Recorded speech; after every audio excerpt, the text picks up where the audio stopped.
make things harder. So With Cortland, Jonah, and Bobby, do you see them being able to shift inside if necessary, or can all three of them have that versatility, or a couple of them more serious? I think that versatility exists more with Jonah than the other two. What is it about Jonah maybe that makes him able to handle that position change more? He's just a little bit of a thicker body, maybe a little bit more of a guard body. Cortland and Bobby are a little bit longer, leaner guys. Yeah. So when it comes to the kind of physical nature and the amount of mass you have to block on the interior, I think he's a little bit more adept to do that. Some might think about that in the 2-year story that came in here, that he had a spot waiting for him. Are you making him earn it, or what's the approach with him? So you got a spot waiting on? You already got him penciled in. I do. Oh, you do? Okay. Well, listen, every spot is up for competition. I know it sounds cliche, but it's just the way it is. I mean, we got to play the best 5. I've had years where I played more than 5 because they were playing at a pretty high level. That's been less than not, but all 6 of those guys right now at the top are operating at a really high level. Mason Murphy's really coming on. Gino Canonis really coming on. So we're building a little depth behind them, and that's what fall camp is all about. We're grading every practice, every rep we take, and we'll make decisions as we get closer to game time. Gino's a guy we didn't hear much about the last couple of years. What's really jumped off the field for him to you? I think just experience and learning to play the game. It slowed down for him, and he's really strong. He's intelligent. He plays with a mean streak. I really like him. I think he's got a chance to be a good football player for us. Obviously, Bobby has a lot of experience having played this long at Virginia as he did.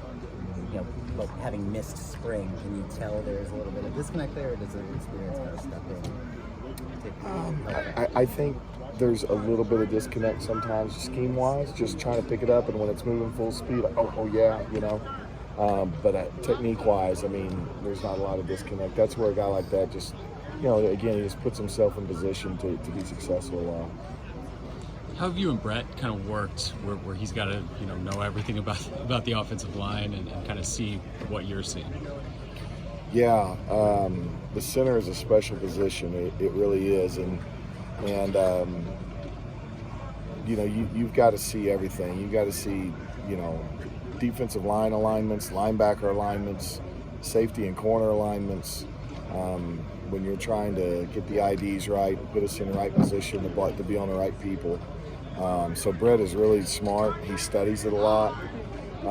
We spend some extra time together, along with a couple of other guys at center, just going through a lot of those things. But overall, man, he's been really sharp. He's been coached well before me too. He's an intelligent kid. He's into it. He wants to be good, and that kind of passion, desire. He's not going to leave a question unanswered. You obviously knew coming in that Voorhees was a key guy for you, but working with him, going through these last months, what stood out to you about him as his veteran presence? Well, I think the best thing that he's done is he's continued to get better, and he hasn't just said, "Oh, I've arrived, I'm here." Here I am. I mean, he's working on little things every day, and he's improving his game every day. And so when your older guys, the younger guys, see your older guys pressing to get better, and, even the veteran guys around him see him pressing to get better, that's leadership when it comes to a 5th-year, 6th-year senior, whatever he is. Because a lot of guys get in that role, and, they lose their passion or desire for it, or they trick themselves into thinking they've arrived, and that's not Andrew. Andrew's continuing to press and get better every day. So I appreciate that leadership out of him. You see anything from the defensive line? Any guys stand out on that side of the ball that you go against every day? Yeah, man. I'm not going to single anybody out, but I will say, Coach. I'm not going to. I will say this: I've been impressed with the defensive line over the first 4 practices. They're doing a nice job. They're playing really hard. They're flying around. They're running to the football, and they're executing. I think they're executing at a higher level what they're wanting to get done just through 4 practices than maybe they did all spring. So that to me is encouraging.